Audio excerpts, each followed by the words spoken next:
Halo, assalamualaikum Bapak Ibu. Kita update hari ini proyek Lampermai tipe 54 dengan luas tanah 155. Untuk huniannya kita 2 kamar tidur, 1 kamar mandi. Di depannya menggunakan batu alam seperti ini. Di dinding nanti kita pasang conwood juga di sini. Lantainya kita menggunakan granit 60x60. Plafonnya kita menggunakan gypsum. Ini area ruang tamunya.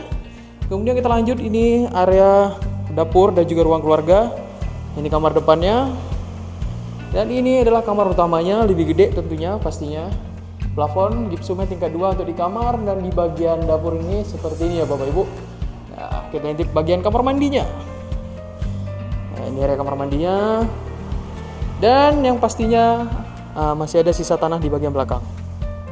Untuk Bapak Ibu yang mungkin ingin bangun kamar satu lagi atau pindahkan dapur, masih sangat-sangat bisa.